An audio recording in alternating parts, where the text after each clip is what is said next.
Welcome to the Hair of the Dog podcast. Today, we are talking with Kirstie McConnell from Pet Photographers Club about starting over with her international halfway around the world move. Stay tuned. Welcome to the Hair of the Dog podcast. If you're a pet photographer ready to make more money and start living a life by your design, you've come to the right place. And now, your host, pet photographer, travel addict, chocolate martini connoisseur, Nicole Begley. Hey everybody, welcome back to the Hair of the Dog podcast. Today, I have Kirstie McConnell from Pet Photographers Club, previously of Bits of Bernard Photography, also from Pilates with Kirstie. Oh my gosh, so many things, and we have so much to unpack in this episode, and I'm so excited that you're here with me, Kirstie. So welcome to the podcast. Hi, Nicole. Thank you for having me. Of course, of course. Yeah, I guess tell everybody a little bit about your background up into your very big move halfway around the world. Yes, so if my voice sounds familiar, it's probably because you've listened to the Pet Photographers Club podcast that I co-host with Caitlin McCole. We've been doing that for the last few years. We're currently recording season 9. Season 9. Yeah. That's amazing. Yes. Through everything, we've managed to keep it going. Me traveling and being in a yurt some of the time we were recording. Now that I've moved across the other side of the world, this pandemic, everything has been amazing. We've been able to keep it going, but we have, and it's been really, really nice. We really love that it brings the, real community together, a bit like what like what you're doing on Hair of the Dog. So that's one part of what I do and what still keeps me connected to the pet photography world. Prior to August this year, I was the owner of Bits of Bernard Photography in Adelaide, Australia. So I did that for 8 years, which makes me feel old when I say that. 8 years. No, it's amazing how quickly the time passes because when 2021 rolls around here in just a couple of months, I'll be in business for 11 years. I'm like, what? That's just mind-blowing to me. I know. It seems like yesterday, but yet it seems like so long ago. Like it seems like forever, but also just a blink in the eye at the same time. It's really weird. Mm-hmm. Like if you think back to, every now and again you read a post or somebody asking for advice and you can tell they've just started their business, and then you put yourself back in that mindset of what it was like. And I'm like, oh, wow, of course it was 8 years ago. Like, gee, how much I've learned in that 8 years. Right. And I think that's one of the hardest things as an educator sometimes too, is to remember to put yourselves back in those shoes and be like, all right, what did I really not know then? And you're like, oh my gosh, I really didn't know anything. Like, so the stuff that we just take for granted after being in business for 10 years, it's like, oh wait, this is not common knowledge to everybody anymore. Yeah, it's just, don't always know it. Yeah, you forget just how eye-opening it was to start your business, and you're like, oh my gosh, all the things. What do I focus on? What's important? What's not important? What is enough to start? Because I know so many people end up getting stuck in that student mode where they're just, feel like they have to have every single thing in place, and I love to tell people, like, I've been in business for 11 years and my business still is not completely built out. Like, there's still things I want to update. I'm going to redo my website here in the next couple months because it needs like major love. But there's always. That's okay. That's okay. It's all good. It's pet photography. Every time I'm on a call, they decide it's the appropriate time to start playing. Anyway, if they get too loud, let me know. I'll put them outside for a bit. No worries. They're fine. No, I totally agree. It's so important to put yourself back in that mindset sometimes. And in fact, just before I jumped on this call with you, Nicole, I was reading through a PDF that I got like years ago. It was put out by Joy of Marketing. Sarah, is it? Sarah Petty. Yeah, Sarah Petty. I just went blank for a second. Yeah. And it's this 30 days and a camera action plan PDF. It was part of a conference thing. Yeah. You know it? No, but I know she does. I know her. I know her and her stuff. I was just looking through it because, I stumbled across it and I was taking what I could from it for my Pilates business. And reading through it, I was like, wow, there was a time I didn't know any of this. It was beautiful. Yeah. And things that I really do take for granted, like you said before, the knowledge that we have now. But anyway, so yes, I did pack up my business in August this year, which wasn't necessarily on the cards for a very long time. Yeah. Basically, my husband and I decided to move to Italy, which is where he's from. Yep. And I don't speak Italian. So trying to relaunch a pet photography business in a country where you don't speak the language. Right. It's difficult.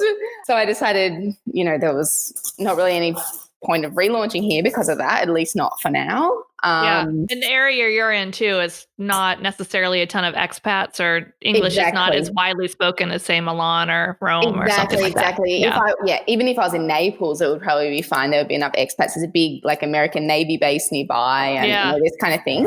I could definitely make it work, but where I am, I'm on an olive, just to give you a bit of a picture, I'm on an olive grove. There's about 600 olive trees, an abandoned house, which we're trying to figure out what to do with. Oh, it'd be amazing. I was supposed to be in your neck of the woods in July this past year and have rescheduled for July of 2021. And God help me if I can't go on vacation by July of next year.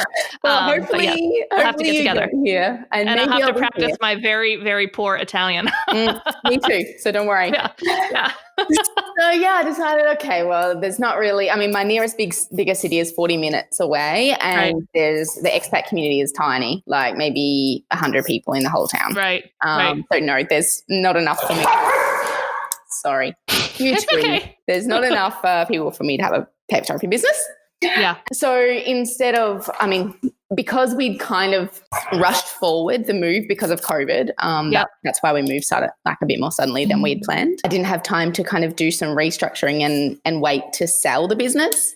Yeah. And so I basically just shut the doors. I've sold off bits and pieces through mentoring and giving, selling email templates and that kind of thing.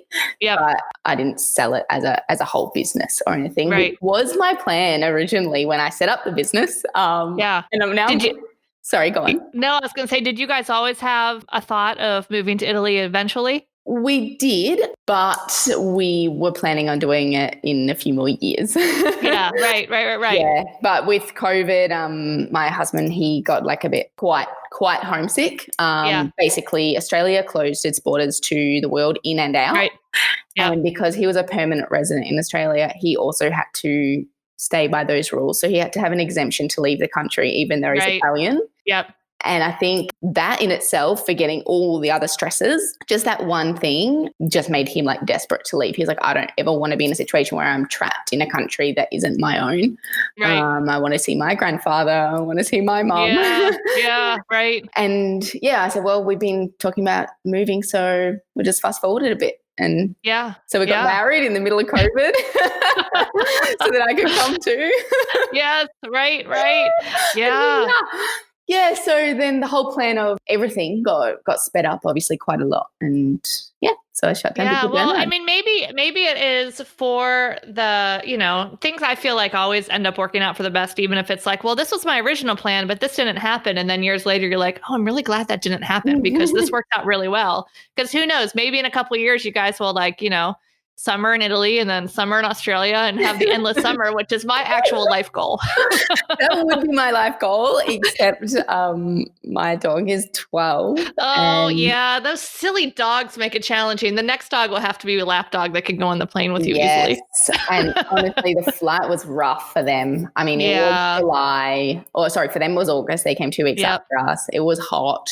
Well, it's just a long flight for them, and multiple flights. They have to stay in Dubai for a minimum period, and the flight times don't align very well for that period. Right. And so they were actually there for 18 hours.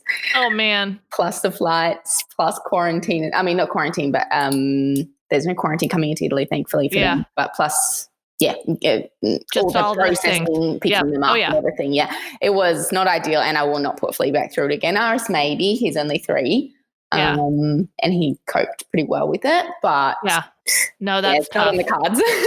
Not on the cards at the moment. No, for sure, for sure. Awesome. Well, I'm sure we'll have to talk a little bit about, I guess, the thought process of I can't imagine the emotional highs and lows you went through with planning a move quickly across the country or across the world, shutting down the business that's been part of your identity for the past almost decade. Gosh, Tell us about some of that. Well, again, I think COVID actually helped. I know Yeah, that's right. crazy, but I mean, all four of us, the two dogs and Marco and I, had moved to Yeah. Clare from Adelaide in December last year. Yep. So it was only 2 hours from where my studio was to where we moved to. But I'd only been, so because it was only 2 hours, I was still shooting in Adelaide. So I should clarify, which was where my business was. So I was still shooting in Adelaide and then starting to grow the business in Clare. And the idea was eventually to shut down Adelaide and just do Clare, right? Yeah, right. But I was transitioning. So we'd only been there, 4 months when we decided that we would move. And so I hadn't been intentionally shutting down the business, but I had been shutting down the business anyway, you know, like it was slow because I was, you know, turning away bookings in Adelaide unless they were worth it. Right. Clare I hadn't built yet. And then in the middle of all of that, COVID hit as well. And so then there was a lockdown. Right. And so it was really like, I mean, this year was just a write-off anyway. And so I was like, well, actually, the last time I really ran my business as the business it always was December last year. Right. And so by the time it actually came to packing the bags and leaving, and by the way, we actually we left Clare, our new home, in June, and we didn't get on our flight until the 1st of August. Oh, wow. So we were like homeless for this period with the 2 dogs and all of our life things that had to come here. Yeah. Anyway, so I was just kind of floating this year, basically, I feel like. And I think that actually helped in making the decision or making the process a bit easier because I'd kind of already started letting go of a lot of bits of burnout. I didn't feel so attached to it anymore anyway. And maybe that meant that when it did come time to have this discussion of, you know, do we really want to do it, move from Australia to Italy with the 2 dogs? Because I knew it was one way. I mean, with Flea, like I said before, I was never going back in her lifetime. And I think we wouldn't have had the conversation if I was still really attached to bits of burnout. So obviously I'd already let go of it. And I think all of those things that happened in my personal life had made that easier too. Also, I had, like I mentioned earlier, I had actually set it up from the beginning to sell it. And so I never, you know, everybody always says my business is my baby. Right. And I'm really anti that. I'm really like, my business is not my baby. Like my business is my business. It pays for my baby being my dogs. Right. But it's not my baby. And so I wasn't, by this point in my career, I wasn't attached to it. And I think if I was, I wouldn't have been able to leave it, you know? Yeah. Well, I think that becomes such a challenge for a photography business because so many of us, myself included, our name is our business name. So that makes it, therefore, inherently not really sellable. Yes, and exactly why I was Pizza Bernard. Yeah, right? Super smart. Yeah, and I think many of us, again, myself included with my photography side, like you get into this never thinking, most people don't think about the end game and an exit strategy of it. And it's just like, oh, I want to work for myself, take pictures of dogs and get paid for it. This sounds awesome. And so, so you do that. So I think that's, so forward thinking from the beginning to have that thought, because it's certainly possible, but it's definitely not something that many people think of. I have a photographer friend, Maria Sampaio. She was one of the speakers in the second Hair of the Dog online summit. But she moved from Pittsburgh to Charleston, South Carolina. And it was just, she was down there visiting. She loved it. And she's like, I hate the snow. I hate the gray. Why am I living here? But she had a physical studio space, a very busy, very profitable business in Pittsburgh. And she was able to sell that. And again, it was, it wasn't her name. It was something else. But she had built this legit business with processes and systems and all of those things make it sellable. So she was able to sell that, which then had money to start her business in Charleston, open up a new studio down there, and she's loving the decision. Yeah, awesome. I was very lucky. And I think, I shouldn't say luck, but I think this is an important thing to consider, that in my very early days, I was lucky actually. If I look back at my career, I was offered a job before I finished photography studies, before I finished school, in a studio. The studio was set up from a guy who had worked for another studio. So in the 90s. So those studios in the 90s had systems and processes, right? Because they were big studios with shop fronts, et cetera, and multiple staff. Right. So he set up his business in the same way with systems and processes. I went in and worked for him and I learned systems and processes. And during that time, I had a friend who was a very good businessman in our hometown. He owned two restaurants and a bar. Mm-hmm. And he gave me some very good advice. And I'll never forget sitting on the jetty with him one day and him giving me this mentoring basically. And he said to me, I was just leaving the studio that I used to work for and I was starting Bits of Bernard. And he said to me, whatever you do, set it up properly, systems and processes, because that's what you sell. And I was like, I don't want to sell it. I mean, I was 21, right? Right. I don't want to sell it. I haven't even started. I don't even have a client, like one client. How am I supposed to sell it? He's like, set it up properly because one day then you can sell it. And he was right, obviously. Right. So that's why I say I was quite lucky because, you know, I saw firsthand the impact of having the systems and processes from working at the other studio. And then I was told by a very successful businessman to do the same thing. And in fact, I had him based on speed dial, like, what do I do about this? You know, in the early days. But he was right because when I moved here, I didn't sell the business as a whole, as I mentioned, but I did sell some of the processes and the systems. Yeah. Right. So, and that did help fund our move a little bit. So, right. No, that's fantastic. And, you know, even if you weren't selling, having those systems and processes like frees you up so much to focus on the things that you do love in your business. I think people think that creating systems and processes like hinder their freedom in their business, but it actually is completely opposite. Yeah. And it will then give them just the freedom to do what they want to do because all of those things that need to happen concurrently and recurringly, I don't think that's a word, but they just happen without a lot of thought going into it because we've created this process. So that's a great takeaway. Even things like it can also save money. I had a girl working for me at one point with Bits of Bernard. And I remember at one point, we'd had the discussion, everything. Well, I was very transparent with her that, you know, it was potentially a short-term role. It ended up being 2 years, but it was supposed to be a few months. Right. But towards the end of her time working for me, I had her setting up or adapting and adjusting some of my systems. And a lot of it was like, you know, automated emails and this kind of thing. And then I remember one day she turned around in her desk. She said to me, am I replacing my own job with a computer? And I was like, yeah. She's like, am I allowed to say that on your podcast? It's okay. We'll beep it out. All good. And she was like, oh, and I was like, I'm sorry, Jen, but I mean, you cost me a fortune and I had to shoot an extra client per week to pay you. And like, I mean, it was all friendly, you know, I mean, she wasn't a friend. She didn't need the money or anything.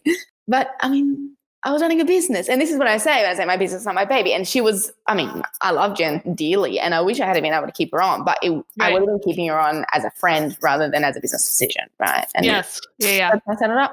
Yeah. I highly recommend everybody do that. I mean, not hire an assistant to set it up necessarily, but I mean, set up proper systems, definitely. Absolutely. Well, and you know, it depends too on and you can hire someone, and especially if you're clear of you're hiring someone that loves organization and loves like creating those systems and processes, that you're hiring them as a project basis, you know, that you're not saying, I'm going to bring you on as a part-time person forever and ever. You're saying, hey, I have this specific project I would love to hire you to do.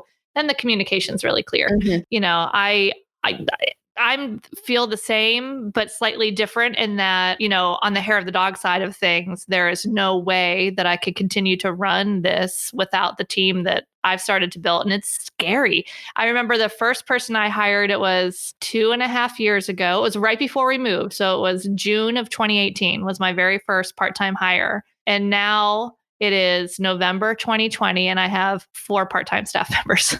4, which just blows my mind. And there is no way that I could do any of this without them because there just wouldn't be, there's literally not the time. I already work, you know, probably 30 hours a week because I've got the kids at home and the dog and the horse and all the things. So that's like my full-time hours, you know, and then they're working, if I added up all their hours, probably another 60.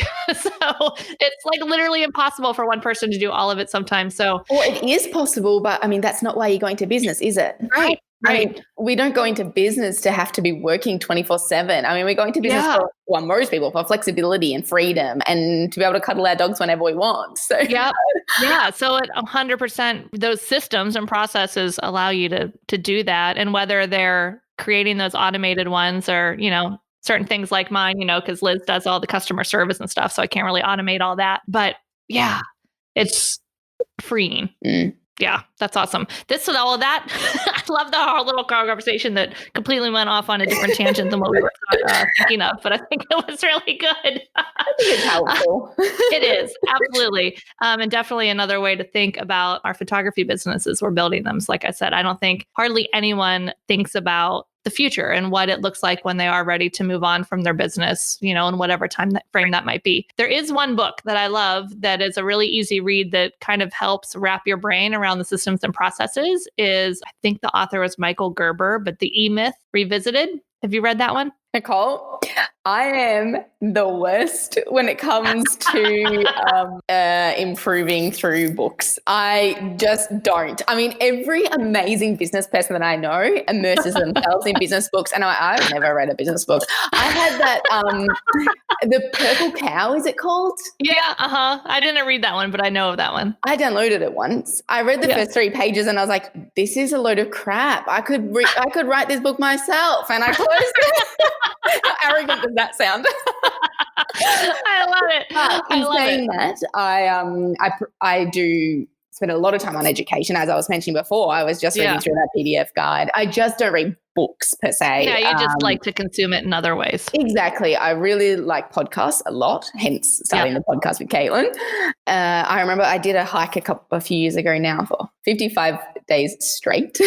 Wow. And I was listening to the PhotoBiz X podcast by Andrew Helmich, pretty much the whole time until I ran out of episodes. That's amazing. He has a lot of episodes too. His are good ones. Yeah, he was last week's guest for the Hair of the Dog podcast. So great. Yeah. He's a wealth of information. If you missed it, it was a really good one about video and using video in our business. Yeah. He's a wealth of information. He's interviewed so many amazing people now, and you can just tell that sorry, Andrew, giving you a plug here if you ever listen to this, but you can tell that he really takes on board what he hears the listeners say, and then he tries to implement as much as possible, and because of that, I mean, he has just gone next level because he really implements what he learns, and you can see that. Yeah. And, that's the secret, I think, for all of you guys out there. Many of us love education, and truly education, I believe, is the key for moving your business forward, whether it's books or podcasts or anything in between. But the key is to implement it. Like, you can learn everything under the sun, but if you don't implement anything, then you're not really going to be going anywhere. So I always encourage everyone to take that imperfect action and just do it. It's not going to be perfect, and you're going to learn a lesson, you're going to improve it, and then it's going to tweak and get better. But there's always going to be things we want to improve. So it's never going to be perfect. So just let that perfectionism go and get started. Yes. Actually, with the podcast, with the Pet Photographers Club with Caitlin, we're putting together the conference next year, which you're a part of, which I'm pretty excited. Yes, very excited. You're joining us. Anyway, so the Pet Photographers Conference starting, it's 3 days in February next year. And anyway, Caitlin and I were chatting about it when we first, came up with the idea, and we're back and forth about different ideas. And at one point she said, maybe we should make everything stay live, most online, like your online summit and many conferences, everything stays up, all the content stays up for however long. Flea, stop, please. And sorry. Anyway, and so she, we're back and forth, and Caitlin was saying that, and I was like, yeah, probably we should. And then we thought about it for a bit, and I went back to her and said, I think actually not for this, because there's lots of guests. They're all giving lots of information in a very short period of time. Yeah. And I feel like if we leave it up, it's just going to be another educational resource that people say, I'll get back to that sometime, and they don't. Right. Mm-hmm. So it's up for 3 days, and then it happens for 3 days, and then we say, okay, everything gets recorded and is available to watch for the week, and then after that, gone. Yeah. So you have to actually watch it, and there'll be time throughout the days where there's a cafe open and you can chat with other photographers and all this kind of thing. And we expect that you use some of those periods to start implementing stuff and asking other questions, etc. Right. That was the whole point. And I'm so excited about it, about this conference, as you can tell. But this point in particular, I think, differentiates it from all the other things that are out there. And really, because I just realized I'm one of those people that downloads something and I don't go back. We all do. We all do. I am a course addict. Hi, I'm Nicole. I'm a course addict. I have a gazillion courses that I haven't gone through that I want to, that I'm like, oh, I want to learn that. Oh, I want to learn that. That looks good. Yeah, it's crazy. And, it's not necessarily a bad thing, but it becomes challenging. Like I've started setting aside education time for me. Good. Half a day a week to just like sit down. Today is my day that I am, quote, indulging in my education. Like I am going to learn.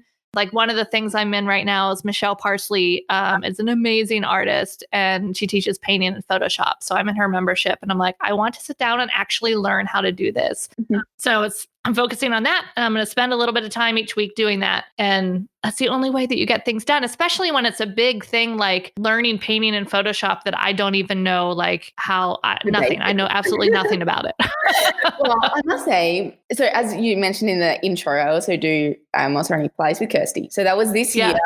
I enrolled in my course for becoming a Pilates instructor. Yep. And even now, like I still have a few little things to finish off, like just extra hours towards this or that or whatever.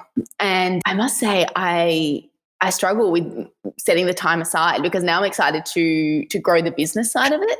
I mean, that's the part I'm excited about is a bit, exactly. I'm 100% with you. Yeah. But I love the business side. And so I can sit down and I open my textbook and I'm like, okay, I am going to finish off this exercise today. And I start reading my textbook and then I'm like, I could just, and then you're like, hey, world, I don't like books no more. I don't want a textbook. And then exactly, as I said before. And then suddenly I find myself creating a new marketing campaign or putting it in my calendar and I'm like, oh, Kirstie, this isn't what you're supposed to be doing. All the marketing units of the course, boom, they were like the first thing I'd done. Yeah, right. Which is funny because most of the other people in there probably like won't even look at that or they're like, marketing, this is going to be so awful. But yeah, again, guys, business. We need to like get behind it. Exactly. That's funny. But it has been really nice for me this year.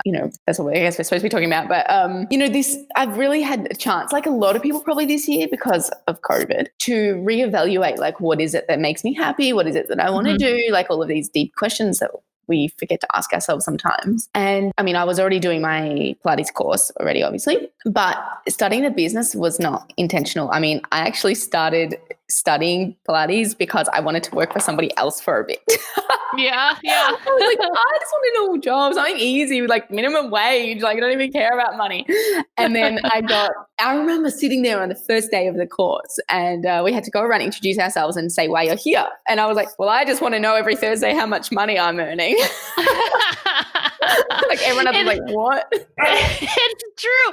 I remember starting my business and, you go through these like pieces where you're like, oh my gosh, I'm so stressed and I'm so overwhelmed and I'm not making any money yet. And what am I doing all this for? And oh my gosh, is this ever going to be profitable? And you go to Starbucks and you get a coffee or a hot chocolate with cinnamon dolce syrup in my case.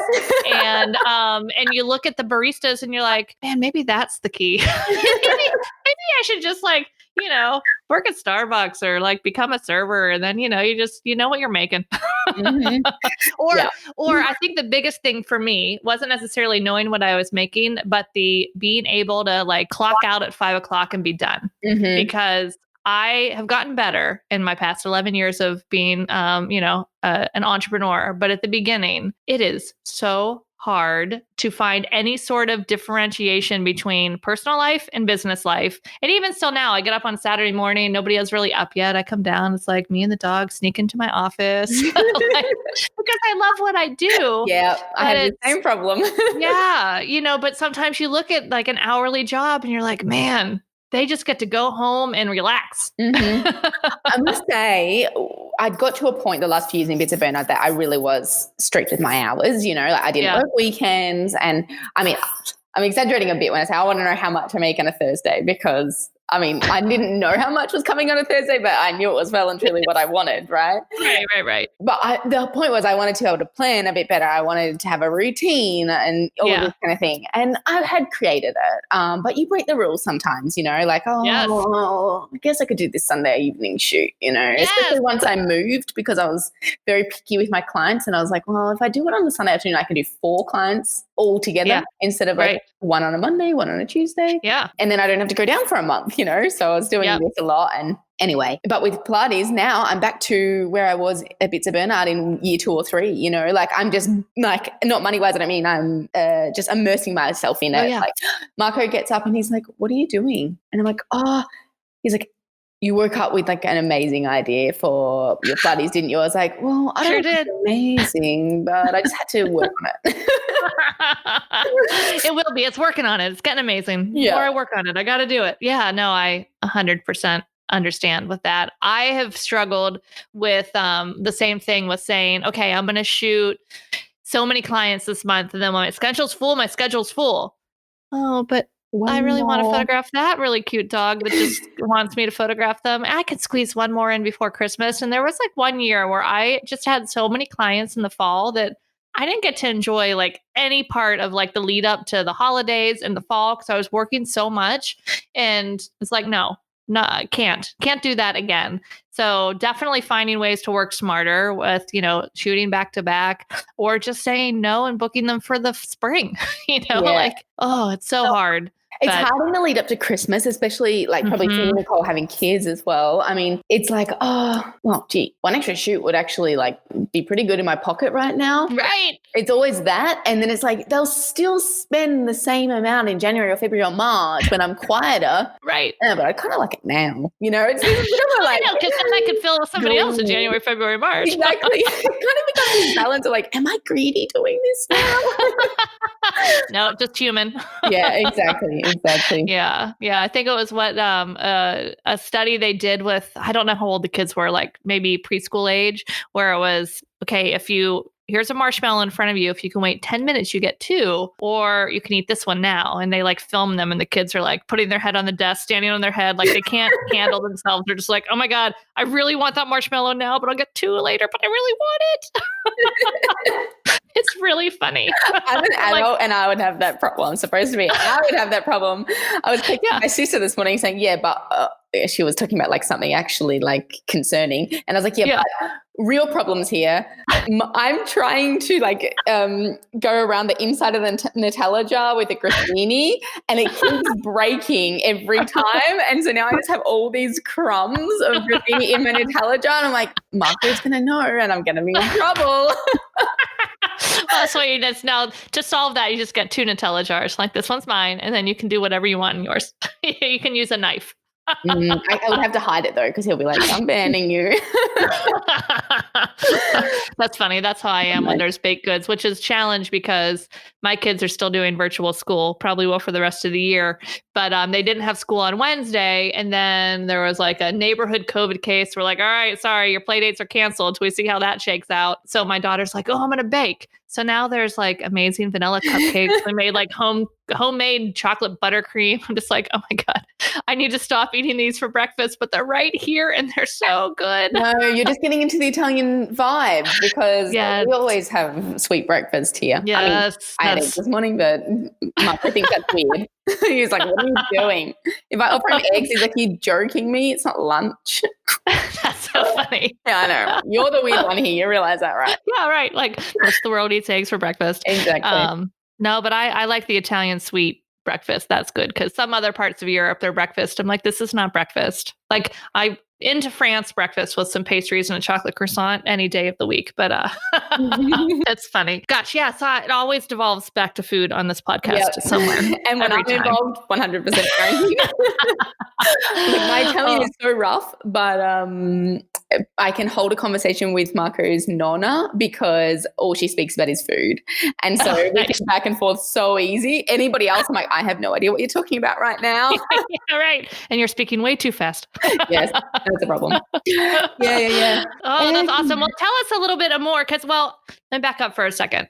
I do think, and you mentioned it too, that the silver lining of this whole crazy 2020 year is it has caused a lot of people to take a forced introspective look and what they're doing and what their goals are and what they really want because, our day-to-days are so busy and you're just going around getting pushed from this to that and just very reactive. And, I ask so many people and sometimes I ask myself, what do I really want? And it's hard to answer. Sometimes we don't always know. And so taking the time to really ask ourselves that regularly, I think is so important. And then you can start taking the steps to continue to make the life that you want, and not just the life that you're getting by default by being stuck in the stuck in the masher of going around, just normal life. So, and I think asking yourself regularly is what you just said, Nicole. And I think that's actually the really important key, because if you just ask yourself once in a blue moon, like, what do I want? Oh, it's a huge question. And for most of us that are fortunate enough to be listening to this podcast, probably the world is our oyster. I mean, we can pick anything, most of us. And it's like, all right, well, do I want to be a janitor? Do I want to be a teacher? Do I want to be a pet photographer? What about outside of work? Like, do I want to live in the hills? Do I want to live by the beach? Do I want to live in the city? Okay. And what about for personal well-being? Do I want to start the day meditating, yoga, Pilates, running, sleeping, reading? I mean, every aspect of your life, there are many, many options, aren't there? And so if you just ask yourself once in a blue moon, and it's just that one question, like very open, it's just overwhelming. And a lot of people actually, I've had this experience with some friends in the past and other people just shut down with that, because it's like, I don't know. And it's like, and they get all overwhelmed and they don't actually understand why. And it's because you have too many options. And I think a lot of times they're afraid to say what they really want, because maybe it's not mainstream or normal enough. And like, if you say, I want to live by the ocean and photograph dogs for a living, like, people would judge you as not being responsible. Like, that's not a responsible life choice. That's a really good point. I mean, when we moved, moving here, I remember having a conversation with my parents, like, is this responsible? I mean, we moved in August, remember, like literally the middle of COVID. Yeah. We got married in May. We couldn't have anybody at our wedding because it was literally COVID. So, there's been a few times this year I've said, is this irresponsible? But the biggest one, more than any of that, I think, is when we first arrived here, and I fell in love with this little town nearby. I don't really like this actual, I call it the triangle of shit that we live in. So it's all farming in this area, which is fine, except there's a disease in the olive trees here, and so they're all dead, and it's quite depressing actually driving through the region. So in our triangle of shit, as I call it, I don't like it very much, obviously, but 40 minutes at each corner of the triangle is beautiful towns, and outside our triangle of shit is beautiful. Anyway, so one of these beautiful towns, Nardo, is 30 minutes away. Absolutely stunning, not really touristy yet, even in the middle of summer, which is amazing for here. Right. Hardly any, I mean, it's just casual, down to earth, but beautiful, really beautiful. And I fell in love with it. And then, I have a bit of a addiction with planning renovations, etc. And so I was a real estate, the equivalent of like realestate.com, right? Right. And I found a place that we could afford to buy outright. And I was like, it was super cheap, by the way. Like, it's not like property prices in the US or Australia. Like, super, I could never do that in Australia. But anyway, and I was like, can we? And Marco was like, no, because don't be ridiculous. We should be putting all our money on fixing this abandoned house that we inherited. All right. 2 weeks later, I was still bringing it up. And then one day Marco surprisingly turned to me. He's like, if you want it, it's actually a really good investment. You should just buy it. And I was like, what? I couldn't comprehend it. I was like, what? I can buy it? He's like, well, we got the money, right? I mean, he has no idea about finances in our bank. He has no idea what's in the bank account. And I was like, yeah, we can afford it. And he's like, and you've done the numbers, I'm assuming, because I know you. I'm like, you want to see my spreadsheets? He's like, okay. And we went over it back and forth, and he said, all right, if you want to buy it. And I was like, oh my God. And I remember just calling my mom, like, is it irresponsible to spend like, wait, do I really want to buy it? And I was like, is he just doing this as like a mind game thing, Like, anyway, the point was of all this story, I called my mom and I said, is it irresponsible? Because like I would literally be using every cent that we have, and we can't get finance here because Marco doesn't have a job and my job is international income. Right. So like with Pilates in the podcast. So we can't get finance at all, can't get even a credit card. So basically, if we bought it and then we couldn't Airbnb it, because that would be the plan. Right. And if for some reason my Pilates stopped making money and the podcast stopped making money, we'd be a pickle. Yeah. And so I was like, is it responsible? I called my mom. She's like, well, a bit. But, you two are kind of jump into the fire type people. So if you want to do it. I'm sure you've done the numbers. And I was like, no, this is not the answer. Not the answer I was hoping for. No. Anyway, I'll give you a spoiler alert. We did not buy it, but not because of that reason. Actually, because of a dodgy real estate agent. But the point was that sometimes you do ask yourself that question, like, is it irresponsible? And you worry about not even the impact of yourself, but other people's.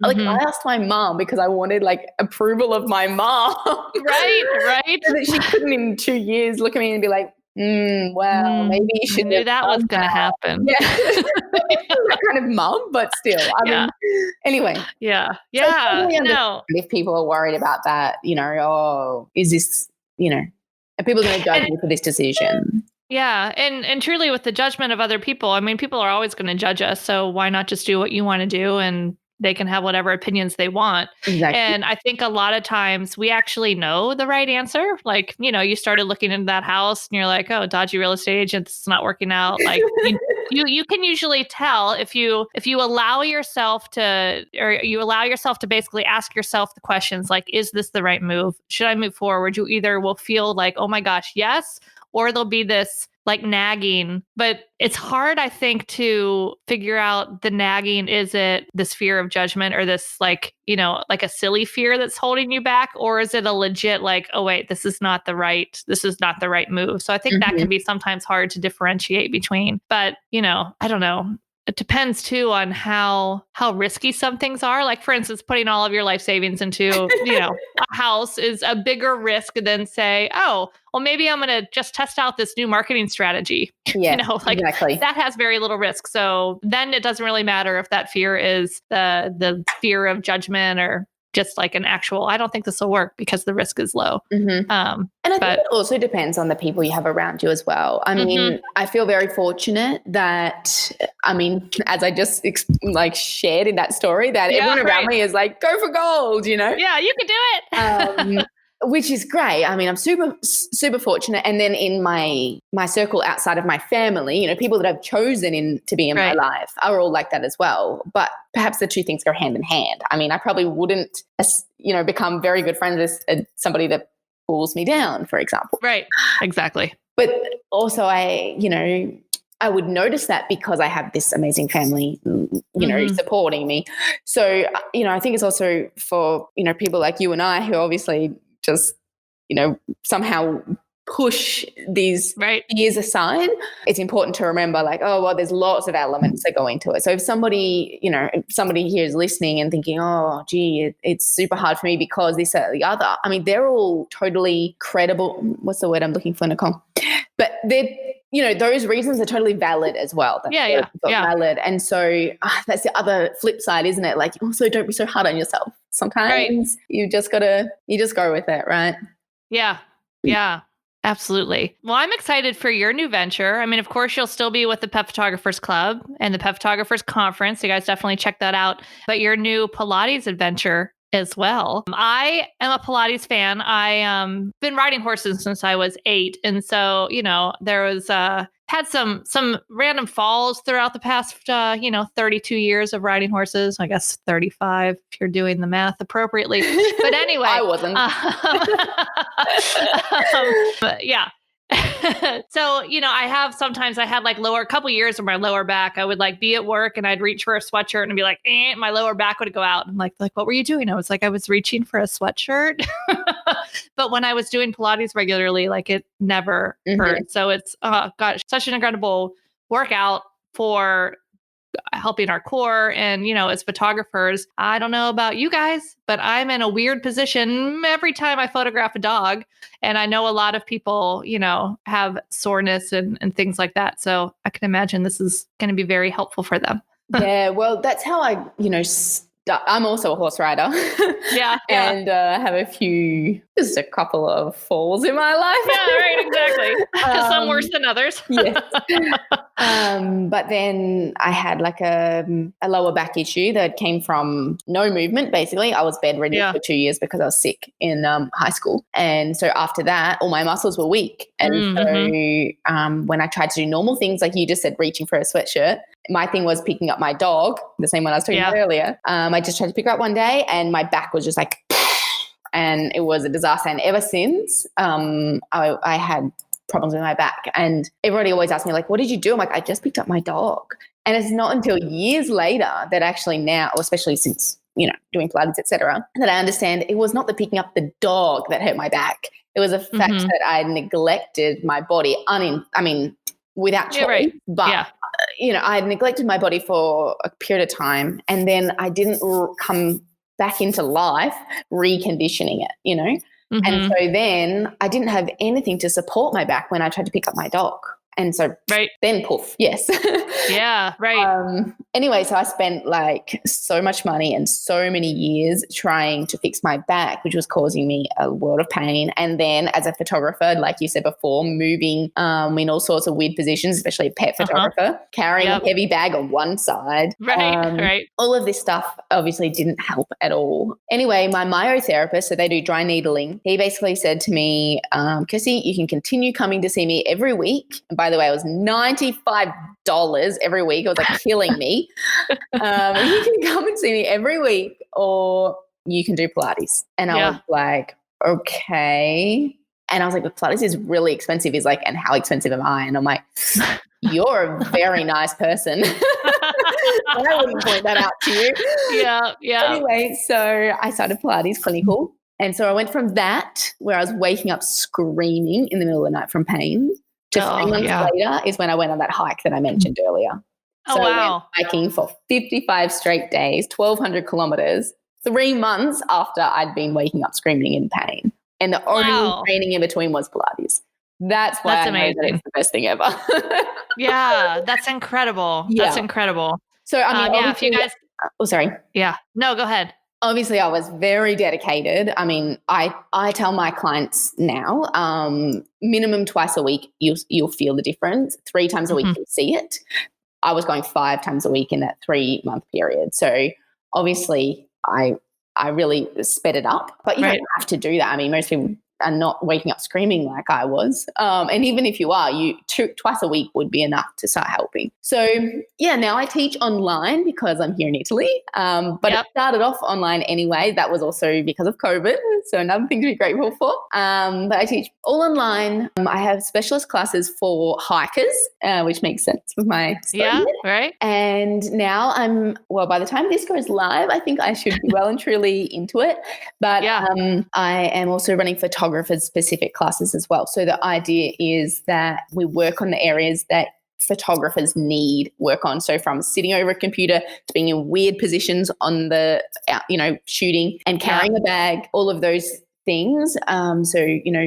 Opening up the areas that are tight, strengthening the opposite part so that we can keep everything open and keeping everyone as pain-free as possible. That is the idea. And then my favorite part is that after class, the call stays open. So if anybody wants to have a business chat, it's open for that as well. Anybody that's fun. Yeah, because it can be isolating, can't it? Like working, if you're the only person in your business, owner operator, and you only have clients. If you're shooting the same way you and I always did, Nicole, with 1 or 2 clients a week. That's not very much human interaction outside of your immediate circle. So, that's the point. And especially not just human interaction, but other people that get it, being a business person, Exactly. So that's how it works. Anybody obviously is welcome to join in. I love it. Yeah, let us know where they can find that. Yes, Pilates with Kirstie. Super easy. Pilateswithkirstie.com. You'll find everything there. Perfect. Awesome. And we'll put the links in the show notes here as well. And the show notes will be at www.hairofthedogacademy.com/46. Number 6. Yeah. And then let us know again where we can find you for Pet Photographers Club, the podcast and all the other conference and all the good stuff. Excellent. So the Pet Photographers Club, also easy, thepetphotographersclub.com. Super easy. There's one interview so far with Nicole on there. One or 2? Yeah. I think 2. 2. Oh, shit, I'm sorry. It's all good. I don't remember either. I have to look back and Nicole like, on there. I know I've talked to you before many times. Was it on the podcast? Was it something else? Yeah. So anyway, I'm sorry, but at least one interview with Nicole. It might be a bonus one in there for you all. And then coming up next year, so this is coming out in December, this episode you said. So next year, February, early February is the Pet Photographers Conference. You can find the details at thepetphotographersconference.com. love it. I will be doing some wellness stuff throughout it. Nicole, you're jumping on as in the expert panel. There's some other amazing names on there that you all know. Yeah, it's going to be awesome. Charlotte Reeves, some really big names that we're super excited for, and everybody's, excited to get involved as well. So yeah, grab the details, thepetphotographersconference.com. I love it. Can't wait to be a part of it. So fun. So before we go, is there any one last word of advice for all the pet photographers out there? Well, business-wise, my if you want something specific, a specific advice would be have a good marketing calendar and actually implement it. And then that way, like that quick mention that I said earlier about, a bit of a joke about wanting the same paycheck every Thursday, you actually can make that happen if you have all your systems and processes in place and a very good marketing calendar. So, my biggest thing was, I knew that January, February, March were dead in Adelaide. I was going to really struggle with bookings during those 3 months. January, like the rest of the world, because Christmas has just been and half your clients are away on holidays. February, because it's 40 degrees in Adelaide, that's Celsius. I don't know what that is in Fahrenheit, but it's hot. Very hot, like 104. Yeah. Yeah. And March, because we have what we call Mad March, which is a big festival month, and everybody spends their time and money at the festival and not doing anything else. So I knew those 3 months were always dead, and my marketing calendar was set up knowing that. And so my big marketing campaign in December, which was Pet of the Year competition, filled those 3 months for the next year. So that way I didn't have to worry about marketing during those times or trying to, scramble for bookings for that time, because they were all well and truly booked in advance from December alongside. So with the Pet sorry. That's okay. No worries. With the Pet of the Year competition, in conjunction also with the Christmas vouchers that I would have sold too. So I think that's just a good example of, if you have your marketing calendar organized, then you don't have to have those peaks and troughs. So that'll be my big business tip. Have your good systems and a marketing calendar. And in life, try not to take it too seriously. Yeah, I love it. And ask yourself what it is you want and just do it. Yeah. Work towards it. I love it. Well, thank you so much for being here with us, Kirstie. This was a super fun conversation, and really appreciate you taking the time. You're welcome, Nicole. I'll chat to you soon. Thank you. All right, talk to you soon. I'll see you at the conference. You will. Virtually. Bye. See you guys all next week. Thanks for listening to this episode of Hair of the Dog podcast. If you enjoyed this show, please take a minute to leave a review. And while you're there, don't forget to subscribe so you don't miss our upcoming episodes. One last thing, if you are ready to dive into more resources, head over to our website at www.hairofthedogacademy.com. Thanks for being a part of this pet photography community.